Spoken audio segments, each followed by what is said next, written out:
Hľadá sa dieťa z dobrej rodiny. Už hľadáme ju celé hodiny. Povedzte, kde je. To v tejto chvíli jasné nie je. Vítajte v metropole východného Slovenska, kde sa v dňoch 16. a 17. mája uskutočnilo podujatie Naše Košice. Pre mnohé organizácie to bola prvá skúsenosť s firemnými dobrovoľníkmi. Pre ľudí z firiem to zase bola príležitosť, ako sa spoznať v netradičných situáciách a ako reálne pomôcť komunitám a ľuďom, ktorí to naozaj potrebujú.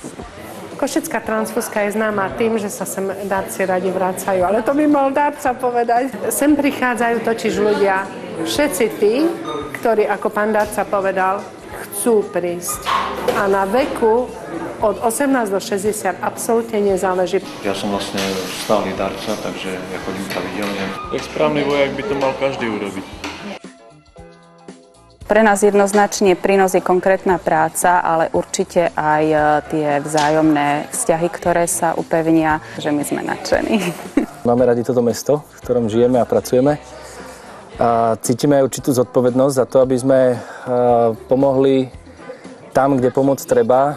Je to taký, možno taký moment, že človek niečo urobí len tak. Len tak, lebo niekomu vlastne môže pomôcť a povie si možno to isté, čo ja, že prečo nie. Že nie je pomoc len to, že hodím 10 korún do urničky, že pomoc nie je to len, že 10 000 korún niekomu darujem, ale že pomoc sa dá aj nejak ináč. Mal by sa naučiť ignorovať niektorých ľudí, ktorí mu povedia, že je nenormálny za to, že je dobrovoľník, za to, že to robí pre svoj dobrý pocit a pre dobrý pocit iných. A mal by to asi robiť tak, ako to cíti on. Jednoducho tým, že dobrovoľník možno nie až tak viazaný a že naozaj to robí nie za to, lebo musí, ale za to, že chce. Je to veľmi pekná myšlienka.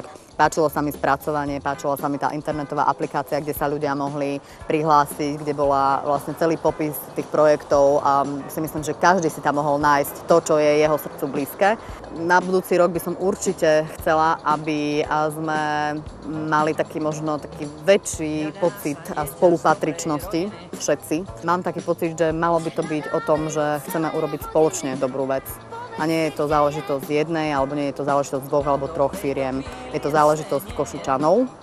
Je to vlastne pre deti, je to pre Košice a ľudia by si mali pomáhať. It's a fun way to get outside and be with people you know and like and have a good time and at the same time helping out the school. Tak páči sa mi to, že nielen my, ale aj celkom cudzí ľudia myslia tak, že pomôcť iným. Mňa milo prekvapilo, že vlastne prišli ľudia, ktorých som vôbec nepoznala a vlastne milo ma prekvapilo to, že tí ľudia prisľúbili pomoc aj do budúcna. Bolo to také spontánne, ale myslím, že vlastne dobrovoľníctvo je hlavne o tom, že vlastne človek chce. I guess for US Steel as a company, we are part of the community, so to see several hundred volunteers come out and support this kind of effort is really good. And I think it's good for the community to see that when the chips are down and when it counts, we're out here supporting the community, doing some really good things, and we can do that simply by contributions. But when you see our people, our families out here making the contribution with their physical effort, I think it's even better. Kolega sa zúčastnil rovnaké akcie minulý rok. Rád si nám o tom rozprával, ako tu bola dobrá atmosféra, tak inšpiroval nás 5 kolegov z jedného strediska. No vlastne sedel by som možno doma, tak som sa rozhodol, že prídem sem. Je to veľmi dobrá akcia a myslím si, že pomôžeme zlepšiť podmienky pre týchto psov a vrelo doporučujem všetkým ostatným ľuďom, aby sa do takýchto akcií zapájali. Bolo ako s radosťou sme sem prišli a človek príde na iné myšlienky a trošičku predsa v tej robote človek nemá čas rozmýšľať nad tým, ako pomôcť a vlastne tu nás sa vieme zrealizovať a fyzická práca nikdy nikoho nezabila. Myslím si, že určite to má istý zmysel. Má to zmysel samozrejme pre tento park, pretože zadarmo im pomôžeme zasadiť tieto stromčeky, iní ľudia nejaké kvietky. Urobili sa výspravky tohto múru a nafarbil sa, aby urobil krásne pozadie tomu, čo sa tu teraz terie zo zeme. We're painting, we were sanding, the doors look good now that we're getting toward the end of our project. We're very pleased that we're able to give something back to our community and we very much enjoy living in Košice. A myslím, že vidíme posun aj v tom, že ľudia v tom nachádzajú aj zábavu určitú. Je to pre nich príjemné v takýto deň výjsť zvonku a urobiť niečo pre seba, pre svoje deti, vnúčence a v budúcnosti budú môcť niečo nájsť hmatateľné, povedzme v zoo a na iných miestach.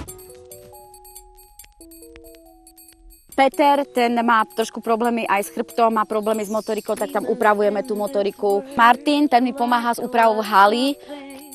Či sa ti páči jazdenie? Áno? Povedz.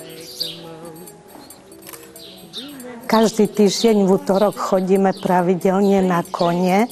Ja sa z toho teším. Ja jazdím na koni, cvičím, pomáham, keď je nerovný terén, tak ho vyhladzujem a robím s tým poriadok.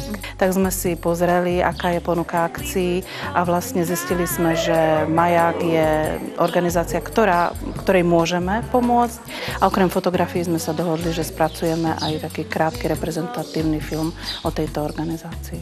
Projekt Naše Košice je perfektná vec na to, aby sa spojili dva rôzne svety. Svet neziskoviek a svet podnikateľskej sféry. My sme v podstate pri každej aktivite skončili s tým, že sa nevidíme naposledy a že naše aktivity budú pokračovať ďalej. Páčilo sa mi absolútne všetko. Ten pocit, že človek v tej neziskovke nie je sám. Áno, dobrovoľníctvo je zložené z dvoch slov, dobrá vôľa, pretože myslím, že to znamená presne to, čo to je, keď sa to napíše na veľkú stenu, ale to si myslím, že každý má v sebe zapísané, či je ochotný pomáhať tomu inému. Tie firmy by nemali byť konkurentom medzi sebou, ale mali by sme si naozaj nezištne pomáhať, ako sa to hovorí. Treba podporovať ľudí, lebo v podstate najväčšie bohatstvo nás všetkých sú ľudia, ktorých poznáme.